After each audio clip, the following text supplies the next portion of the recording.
Meu nome é Paulo Leal, sou coordenador do Grupo de Estudos sobre Inteligência Sebo Café. Hoje, 4 de abril de 2021, é um dia muito especial. Estamos completando 15 anos da criação do nosso grupo de estudos. Quando iniciamos as nossas atividades no ano de 2006, tínhamos uma pauta estabelecida. A ideia era examinarmos, investigarmos a teoria do conhecimento para tentar responder, na época, a 3 perguntas que nos inquietavam. A primeira delas era se era possível conhecer algo. Depois, como conhecemos e, por fim, até onde era possível conhecer algo. Realizadas reuniões iniciais, por um longo período nos detivemos às polêmicas travadas entre os céticos no âmbito da filosofia, da teoria do conhecimento. E verificando os argumentos apresentados pelo ceticismo, chegamos à conclusão que não encontraríamos respostas adequadas a essas perguntas, tendo em vista a série de objeções que eram apresentadas para este tipo de investigação. Foi então que decidimos fazer novas perguntas, ou seja, reformulamos então a pauta do grupo de estudos. E passamos a nos perguntar então se era possível entender algo. Também como era possível pensar sobre o que entendíamos. E, por fim, como seria possível falar sobre o que pensávamos, do que entendíamos. Estas questões, que dizem respeito, então, a estas 3 perguntas, foram objeto das nossas reuniões por um período de quase 10 anos. Durante todo esse tempo, nos reunimos aos sábados de manhã, aqui na sede do Grupo de Estudos, das 10 às 11 horas, em que apresentávamos, então, entre os integrantes do grupo, as reflexões feitas a respeito desses temas durante, então, todo esse período. Creio que conseguimos responder de maneira satisfatória, então, às questões que foram apresentadas. Descobrimos que o organismo humano é um sistema de inteligência orientado por sensações.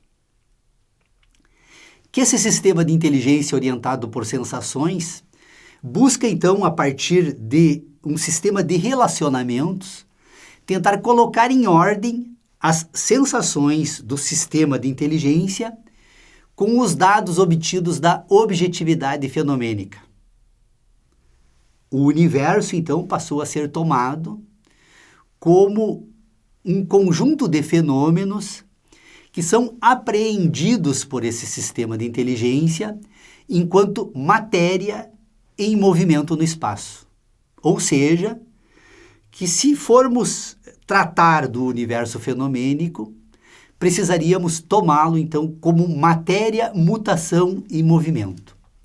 E se fôssemos examinar o sistema de entendimento racional do organismo humano, deveríamos tomá-lo, então, como um sistema de inteligência orientado por sensações. Os ganhos foram extraordinários.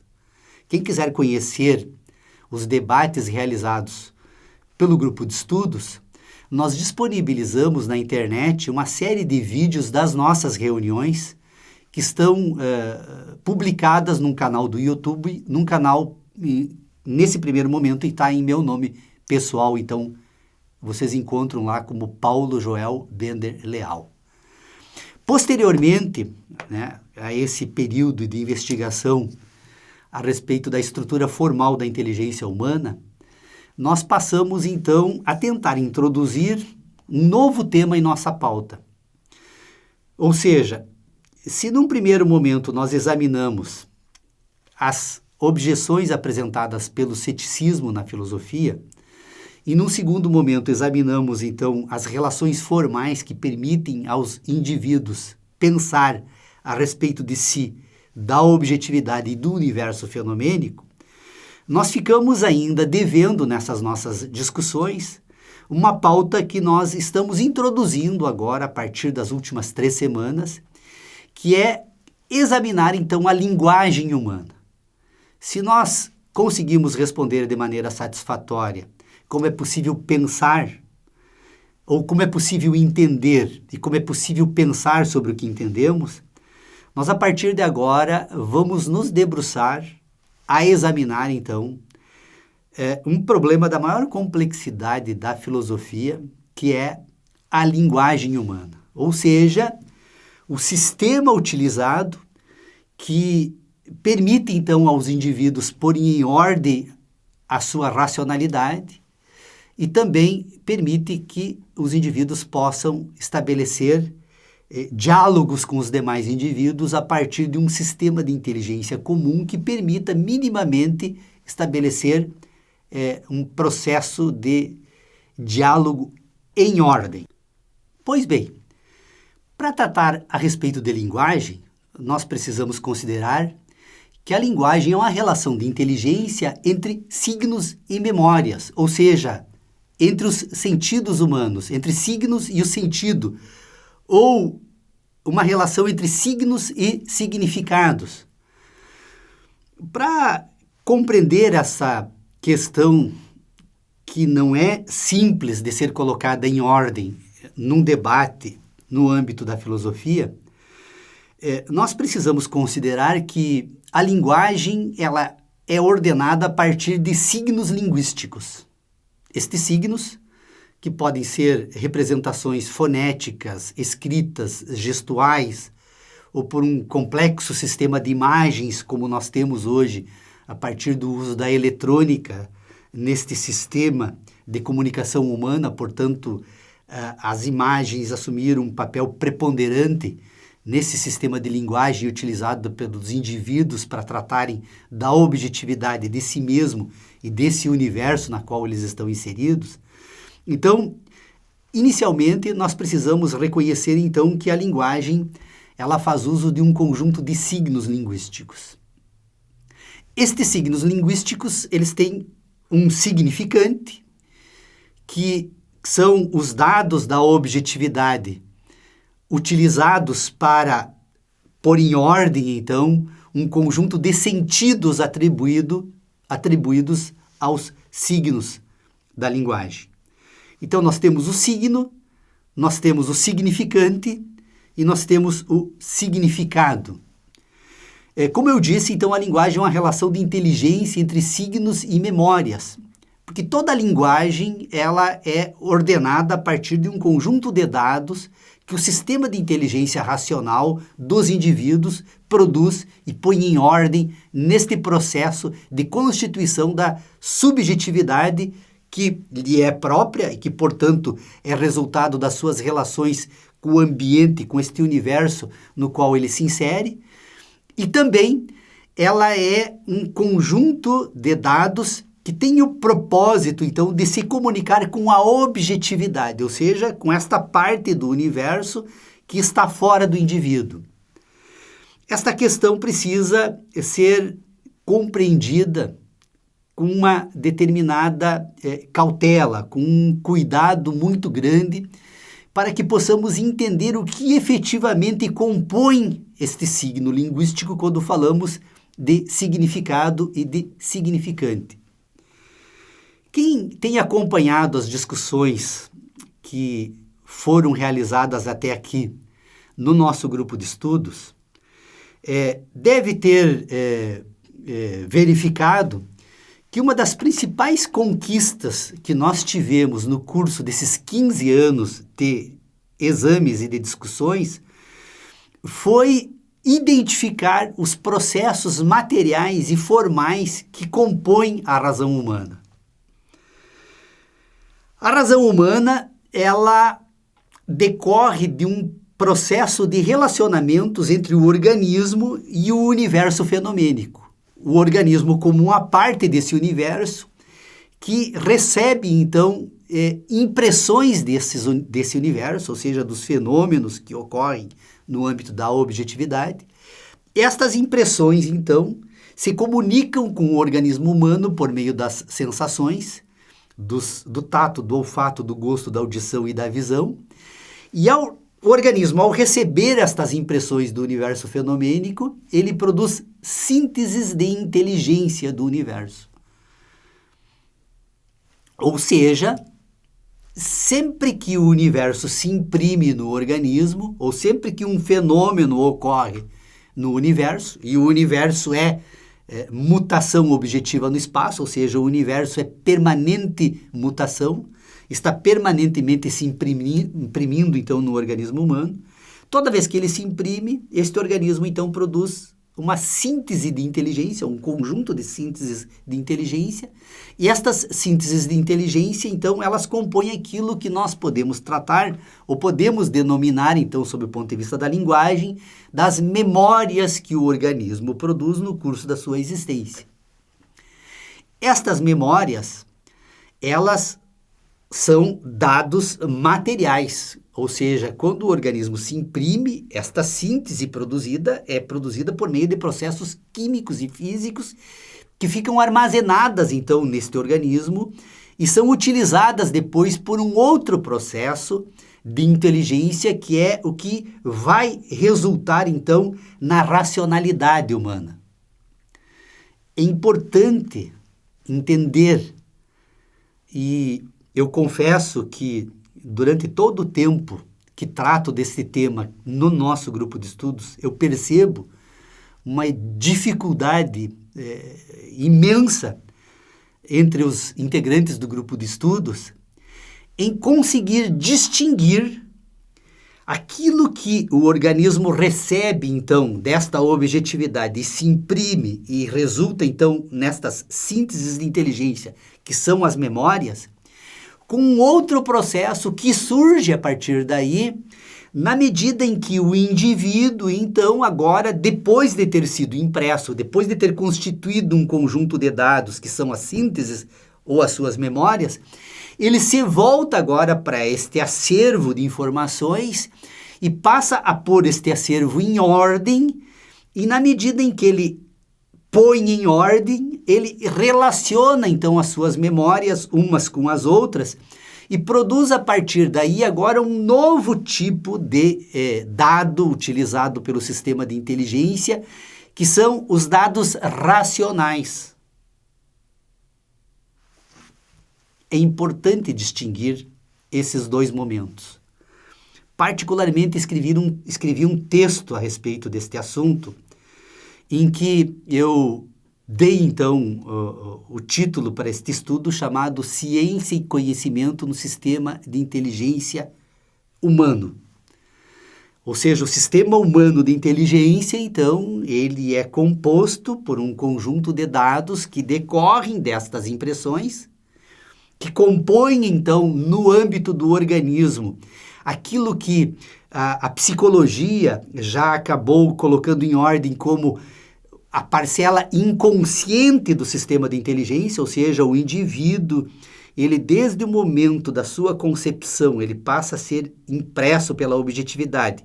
E estas impressões compõem um conjunto de dados que são memórias, e essas memórias, elas são orgânicas, elas estão impressas no organismo, e elas acompanham esse indivíduo durante toda a sua existência, e que compõem, então, aquilo que nós poderíamos chamar, então, de parte inconsciente do sistema de inteligência, mas são memórias, elas estão lá, estão impressas.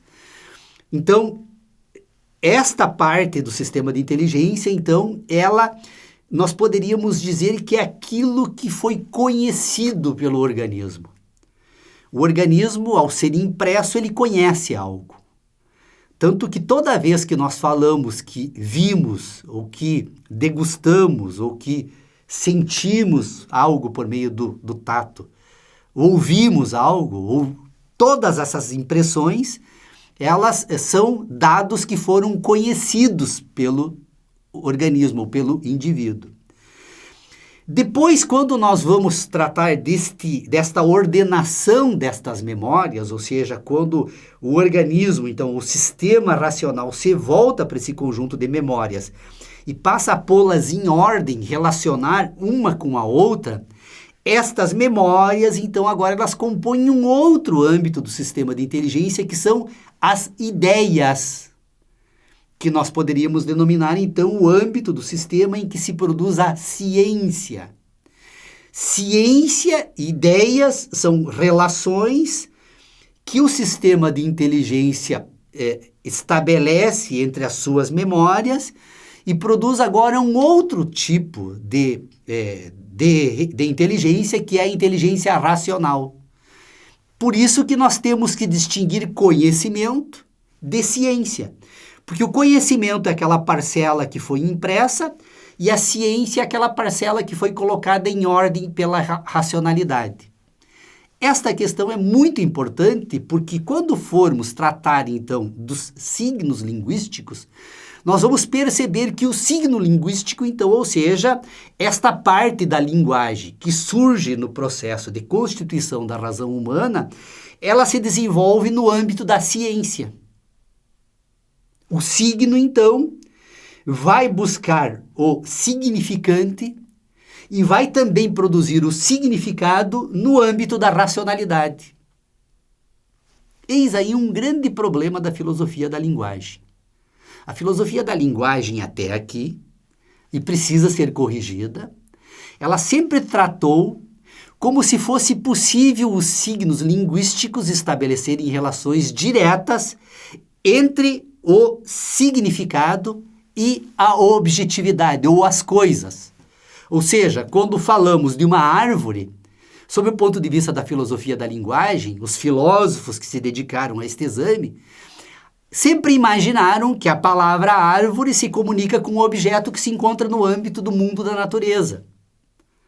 Embora aparentemente seja isso que ocorre, na verdade, o significante árvore, ela é anterior e está impressa neste sistema de memórias do organismo humano. Então, o significante, ele está neste conjunto de dados que são as memórias que o indivíduo produziu no curso da sua existência e que foram conhecidas. Então, vocês percebam que o significante, ele está no âmbito do conhecimento humano.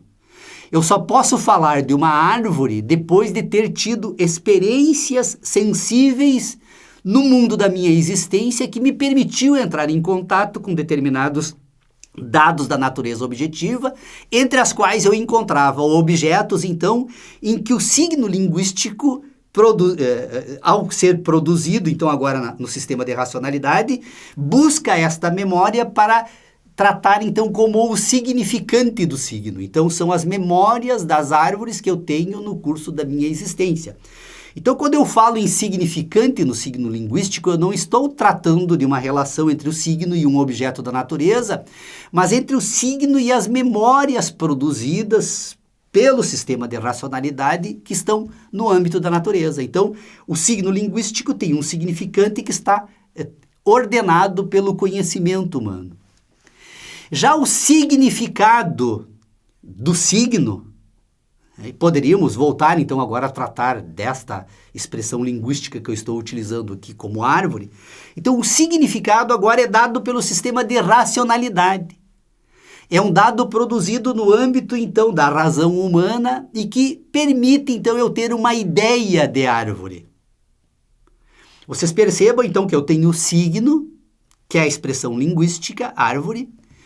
Eu tenho o significante do signo, que são as memórias produzidas no curso da minha existência de árvores, que na verdade o ideal é tratarmos como sínteses de inteligência das árvores, então são as memórias da árvore, mas também está no âmbito subjetivo da constituição do sistema de inteligência do indivíduo.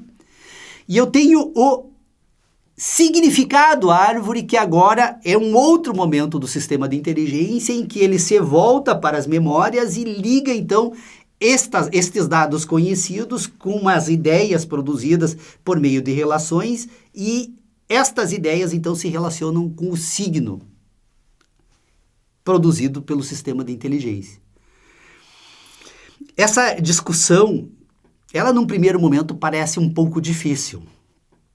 As pessoas que não estão habituadas a tratar destas questões, elas provavelmente vão imaginar uma certa dificuldade neste exame, porque elas estão acostumadas a confundir aquilo que sentem com aquilo que pensam. Isso é resultado do processo educacional. Eu tenho dito que o processo civilizatório que constitui o nosso mundo, e ao constituir o nosso mundo produz a nós mesmos, ele está todo ele ordenado a partir de um processo intenso que se dá desde o nascimento do indivíduo, de romper com esta separação entre os sentidos e a razão, entre o conhecimento e a ciência, entre aquilo que o indivíduo recebe do universo fenomênico com aquilo que ele pensa a respeito disso.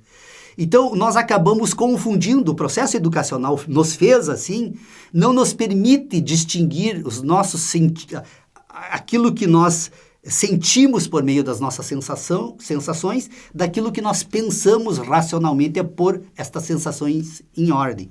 Então, é daí que decorre essa dificuldade. E ela precisa de um certo esforço para podermos compreender essa distinção e passar, então, a tratar o nosso sistema de inteligência como um sistema que precisa estar permanentemente tratando desses dois ambientes, daquele ambiente que o organismo sente e aquele que ele constitui na medida em que ele pensa a respeito daquilo que ele sente.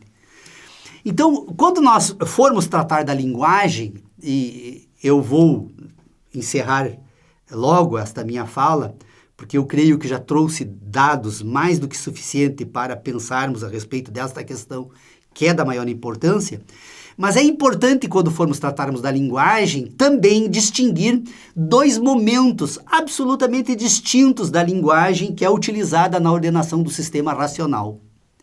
Nós temos uma linguagem de imputação, e a linguagem de imputação, então, ela pode ser uma linguagem de imputação empírica e pode ser uma linguagem de imputação racional.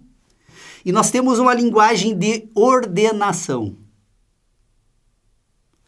A linguagem de imputação empírica é aquela linguagem que estabelece relações, então, entre a linguagem, obviamente fazendo uso, então, do signo, e as relações de causa e de consequência do mundo da natureza, que constituem, então, os dados que são utilizados como significantes no sistema de racionalidade. Então, a linguagem de imputação empírica é a parte mais importante da linguagem racional humana, porque é ela que vai produzir, então, um conjunto de dados que vai compor depois, na constituição desse sistema de racionalidade, as verdades que o indivíduo produz no curso da sua existência. Ou seja, tudo aquilo que o indivíduo viu, sentiu, por meio de qualquer um dos seus sentidos, e que, aliás, eu também tenho uma outra discussão que eu gostaria de trazer numa outra oportunidade, que é o sistema de inteligência, que eu trato como um sistema heptarrelacional, ou seja, nós temos 7 sentidos e não apenas 2, como tratamos quando examinamos essa questão. Mas então, esta linguagem de imputação empírica é a linguagem que vai estabelecer relações com a objetividade fenomênica e, portanto, vai compor um conjunto de dados que são as verdades dos indivíduos. E a linguagem de imputação racional, agora, é um segundo momento dessa linguagem de imputação, quando ela se volta para estas memórias e agora produz um sistema de inteligência a partir unicamente das memórias e vai estabelecer um conjunto de expectativas racionais a respeito da objetividade fenomênica. Quem faz isso? As ciências da natureza.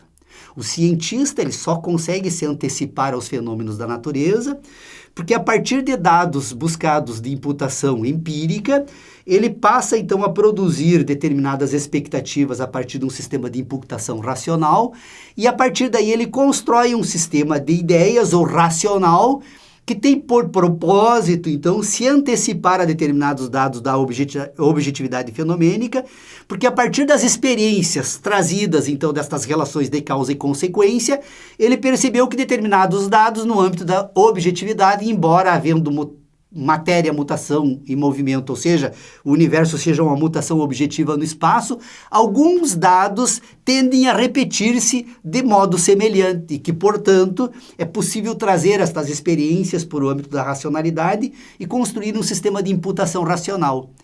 Mais uma vez, registrando de que imputação é estabelecimento de relações de causa e de consequência, que, aliás, isso já foi muito bem estudada pelos empiristas num determinado período da filosofia moderna. E, por fim, nós podemos falar, então, da linguagem de ordenação. O que é a linguagem de ordenação? A linguagem de ordenação é uma linguagem ou um sistema de signos linguísticos que se apresenta no sistema de racionalidade humano com uma característica absolutamente interessante.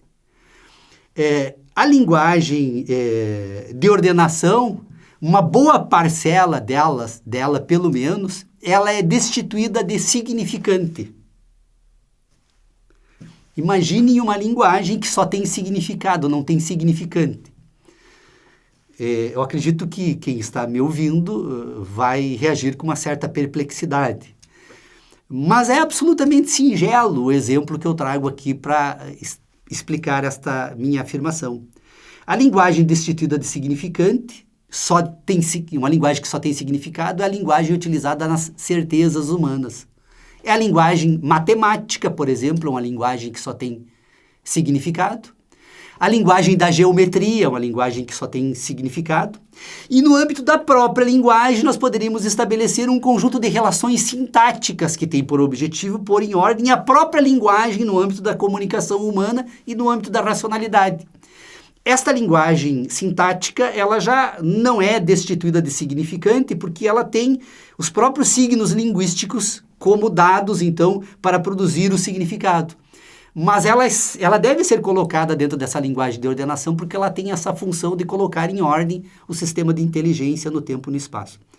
E se vocês tiverem interesse, eu aconselharia aos interessados a fazer uma breve leitura, e ela não precisa ser muito longa mesmo, as primeiras páginas da Crítica da Razão Pura, do magnífico e gigantesco filósofo da modernidade, que é o Immanuel Kant. Ele vai tratar dos juízos sintéticos e analíticos a priori e a posteriori.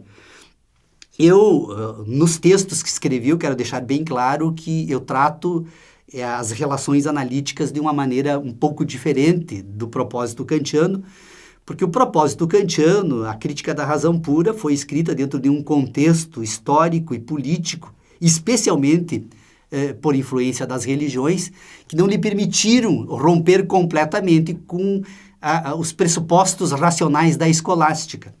Mas a Crítica da Razão Pura, quando vai tratar, então, dos juízos sintéticos, analíticos, especialmente os juízos a priori, o Kant se depara diante de uma perplexidade que ele diz o seguinte: como seriam possíveis, e aqui também mais uma correção precisa ser feita, ele diz os conhecimentos sintéticos a priori. A primeira questão que eu quero chamar a atenção é que quando Kant trata disso, na verdade, ele não está tratando dos conhecimentos. Quando ele fala dos juízos, dos conhecimentos sintéticos a priori, na verdade ele está falando dos juízos sintéticos a priori, que são os juízos da matemática, que é o âmbito da metafísica pura. A metafísica, ela pode ser pura, pode ser empírica, ela pode ser também um empirismo fundado ou racional. E quando nós tratamos, então, desse âmbito da racionalidade, nós estamos tratando do âmbito das certezas humanas. As certezas humanas são universais, as verdades são individuais e as crenças são coletivas.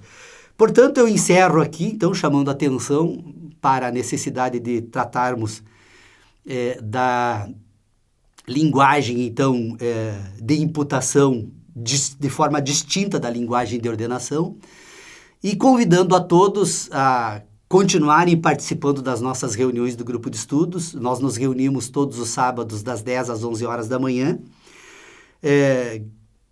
em função agora dessas novas tecnologias, das facilidades que a internet proporciona, estamos então fazendo as nossas reuniões que eram presenciais aqui na sede do grupo de estudos, agora são realizadas então na internet.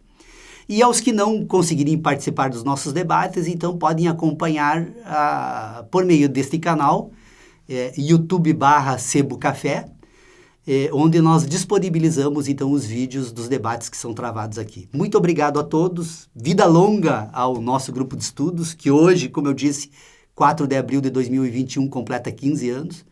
Não é pouca coisa manter um grupo de estudos de filosofia em atividade por um período como esse, e tenho certeza que estamos fazendo uma revolução no âmbito da filosofia. Obrigado e até a próxima.